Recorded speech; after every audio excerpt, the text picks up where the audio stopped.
Gold, trusted gold buyers. మీరు తాకట్టు పెట్టిన బంగారాన్ని విడిపించి ఈ రోజు ఉన్న మార్కెట్ ధరకు కొనబడను. సూపర్. సో మైథాలజీ గురించి అడుగుతుంది సార్. ఇప్పుడు ఈ జనరేషన్కి బాగా నచ్చుతుంది, అంటే వీళ్ళకి నచ్చేలా క్యాటర్ చేస్తుంటారు. లైక్ మన కల్కి సినిమా కావచ్చు, నెక్స్ట్ గాడ్ ఆఫ్ వార్ అని చెప్పి ఒక అనౌన్స్మెంట్, ఐ మీన్ ఒక రూమర్ నడుస్తుంది. ఏది గాడ్ ఆఫ్ వార్ అని చెప్పి, గాడ్ ఆఫ్ వార్ అని మన I mean Sitara entertainments Nagavamsi గారు రిజిస్టర్ చేశారంట. అండ్ నాకు ఆయన ట్వీట్ ఏమైనా వేశారంటే, నేను అభిమానించే, నేను అన్నయ్య అని పిలిచే ఒక నా పెద్ద హీరో ఇందులో నటిస్తున్నారు, ఆయన అన్నయ్య అని పిలిచేది ఎక్కువగా ఎన్టీఆర్ గారిని అని చెప్పి మనకు అందరికీ బయట అందరికీ తెలుసు ఆల్మోస్ట్. సో ఎన్టీఆర్ గారు గాడ్ ఆఫ్ వార్ అని చెప్పి, మన ఈయన పేరేంటి త్రివిక్రమ్ శ్రీనివాస్ గారి డైరెక్షన్లో, ఆయన అసలే మైథాలజీలో దిట్ట, ఆయన డైలాగ్స్ అవి మీకు తెలిసిందే. ఆయన ఒకప్పుడు మీ రైటింగ్ నుంచే ఇక్కడికి వచ్చారు. సో ఈ గాడ్ ఆఫ్ వార్ అని ఒకటి అనౌన్స్మెంట్ అయింది. మైథాలజీ త్రివిక్రమ్ శ్రీనివాస్ గారు very strong dialogue writer. Mythology గురించి ఏమంటారు సార్? చాలా బాగా ఫ్రేమ్ చేస్తారు డైలాగ్స్ ఆయన. సో ఇప్పుడు ప్రెసెంట్ ఉన్న సిచ్యువేషన్లో మైథాలజీ కొంచెం బూమింగ్లో ఉందని అనిపిస్తుంది. మీకు తెలిసిన జానరాస్ ఏంటి సార్? తారక రామారావు గారు ఏ మైథాలజీ చేసినా కూడా నేను జూనియర్ ఎన్టీఆర్ అని పిలవను, ఎందుకంటే చిన్న వాడు కాదు కదా. అందుకు తారక రామారావు గారు మైథాలజీ చేస్తే ఎలా ఉంటుందంటే, నాగవంశీ గారు టైటిల్ రిజిస్ట్రేషన్ చేసిన, నాగవంశీ గారు నాకు పరిచయం లేదు, ఆయన చాలా పెద్ద ప్రొడ్యూసర్ గారు, బాగా ఇప్పుడు ఫామ్లో ఉన్న ప్రొడ్యూసర్ గారు. సార్ నాగవంశీ గారు తారక రామారావు గారితో ఆ ప్రాజెక్టు మీరు మొదలు పెట్టకముందే హిట్ అది అంతే, ఎందుకంటే అక్కడ నటించబోయేది తారక రామారావు గారు. ఆయన మైథాలజీ చేస్తే ఆ తారక రామారావు గారి ఆత్మ కూడా దీంట్లోకి వచ్చి పెర్ఫార్మెన్స్ అయిపోద్ది అంతే. మనందరికీ ఒక మంచి ఫీస్ట్ ఇవ్వబోతున్నారు అనమాట. All the best sir, all the best Srinivas గారు, త్రివిక్రమ్ శ్రీనివాస్ గారు. సో ఫైనల్లీ ఓవర్ ద ఈ 20-25 ఇయర్స్ అయిపోతుంది ఆల్మోస్ట్ ఇంద్ర లాంటి సినిమాలు వచ్చి. సో ఈ మొత్తం ఈ 2 డికేడ్స్లో మీరు చాలా ఎవల్యూషన్ చూస్తుంటారు. ఆఫ్టర్ పాండమికే చాలా మార్పులు జరిగినాయి ఫిల్మ్ మేకింగ్లో కావచ్చు, ఇదంతా. సో మీరు అబ్జర్వ్ చేసిన మేజర్ చేంజెస్ ఏంటి సార్? మేజర్ చేంజెస్ నేను ఇప్పుడు నేను సోల్తో కథ రాస్తాను, సోల్తో రాసేవాళ్ళే జయిస్తారని చెప్తాను, వాళ్ళే జయిస్తున్నారు అంతే. అంటే ఇప్పుడు మైథలాజికల్కి సోల్ అక్కర్లేదు కదా, అది ఆల్రెడీ జరిగిన కథలు జరిగినాయి. సుబ్రహ్మణ్య స్వామి, కుమారస్వామి, మురుగన్ అంటారు కదా, ఆ చరిత్ర ఏదో అంటే జరిగింది, మరి సోషల్ దాన్ని మిక్స్ చేస్తారా అనే దాని గురించి నేను పక్కన పెడతాను. సోల్ రైటింగ్లో రాసిన ఎవ్వరూ కూడా దెబ్బ తినలేదు, దెబ్బ తినరు, దెబ్బ తినబోరు. సోల్తో కథ అయిపోతే దెబ్బ తిన్నారు, ఇప్పుడు తింటారు, తినబోతారు అంతే. అంటే మీరు ఆ 2001 దగ్గర ఓన్లీ స్క్రిప్ట్ ప్రపంచంలో ఉన్నటువంటి నెంబర్ 1 దర్శకులైనటువంటి జేమ్స్ కెమెరన్ కానీ చాలాసార్లు చాలా ఇంటర్వ్యూస్లో చెప్పారు. ఇది మాత్రం అహంకారంతో చెప్పట్లేదు, అందరూ తెలుసుకోవాల్సిన నగ్న సత్యం. ఒక సినిమా సక్సెస్కి only 3 reasons mister Darshan. 1 is script, 2 is script, 3 also script అంతే. అంత బాధ్యత కథా రచయితల మీద ఉంది అని నేను నిత్యం ఉదయాన్నే 4 గంటలకి గుర్తు చేసుకునే విషయం ఇది ఒకటే. బాధ్యత మొత్తం రచయితల మీద ఉంది. నిర్మాతలు ఎక్కడి నుంచి డబ్బు తీసుకొచ్చి కష్టపడి పెడతారా చెప్పండి. నా ఫేవరెట్ ప్రొడ్యూసర్ దిల్ రాజు గారు ఎంత పెద్ద ప్రాజెక్ట్ చేశారు, ఆయన ఎంత పెద్ద ప్రాజెక్ట్ చేశారు చెప్పండి, ఎంత ఎక్స్పెక్టేషన్. అదనమాట స్క్రిప్ట్ స్క్రిప్ట్ స్క్రిప్ట్ అంతే. ప్రపంచం మొత్తం ఒప్పుకున్న మ్యాటర్ అది ఒక్కటి మాత్రం.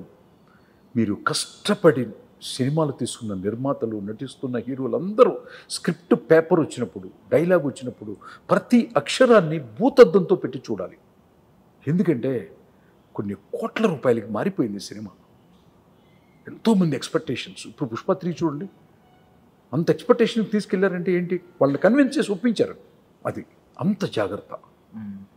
సందీప్ వంగారెడ్డి గారిలాగా, సుకుమార్ గారిలాగా అంత జాగ్రత్త, మోర్ కేర్. ఇప్పుడు నానిగారు వెళ్తున్న విధానం కానివ్వండి, అట్లా అనమాట. లూజ్గా మాత్రం చేయకూడదు. ఇక్కడ ఉన్నటువంటి అభిమానులు విజిల్స్ వస్తాయి, ఓపెనింగ్స్ వస్తాయి, వాటి కోసం సన్నివేశాలు రాసి వాటి కోసం ఎలివేషన్ షాట్స్ అవన్నీ పక్కన పెట్టండి.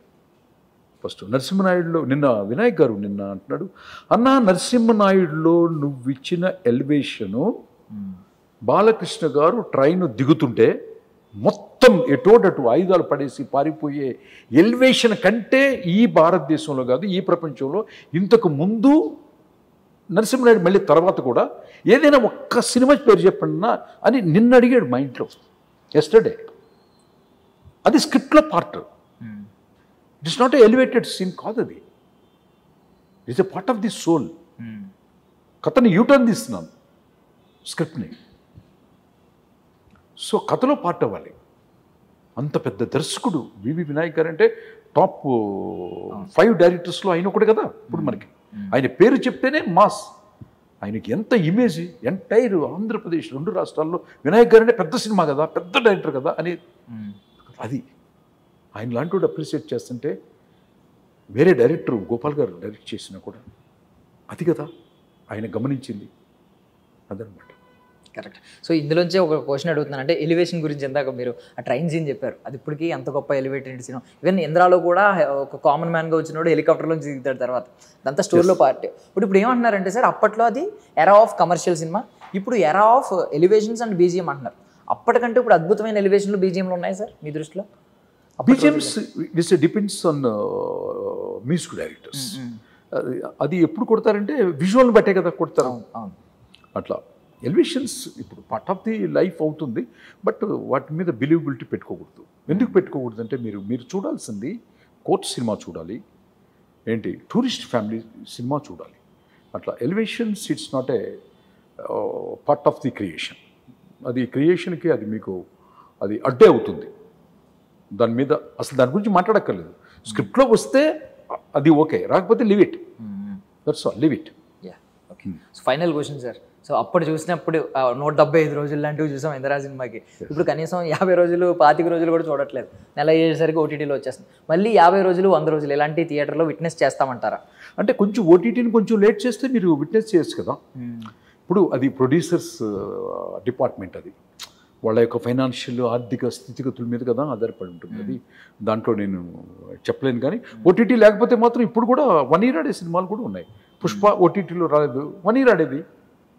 అర్జున్ రెడ్డి ఆడింది కదా, పెద్ద హిట్ కదా, మోర్ దెన్ 100 days ఆడింది అర్జున్ రెడ్డి సినిమా కూడా 10 years బ్యాక్. అట్లా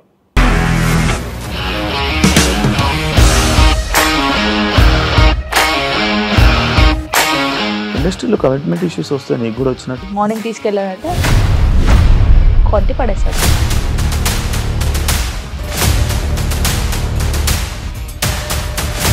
ఒక్కళ్ళు కూడా చూడలేదు ఈ సినిమా అని చెప్పడానికి కూడా చాలా ధైర్యం కావాలి. అది నిజం కదా, దాంట్లో ధైర్యం ఏంటి? ఇది నెక్స్ట్ డే ప్లేట్ మార్చేస్తే తప్పు కదా. As of now we are comfortable this అని నేను అనుకుంటున్నాను. రష్మిక గారిది మీది ఒకే ఊరు అంట కదా? నీకు కోపం వచ్చిందంటే బాగా తిట్టేత్తరా? తిట్టేద్దామండి. నిజంగా గేమ్ ని ఎలా చేంజ్ చేయగలిగారు? ఏపీఎస్ఎఫ్సి వాళ్ళకి 6 నెలల్లో నేను 6 లక్షలు కట్టా. బిజినెస్ చేయాలనుకుంటే it is as difficult as riding a tiger.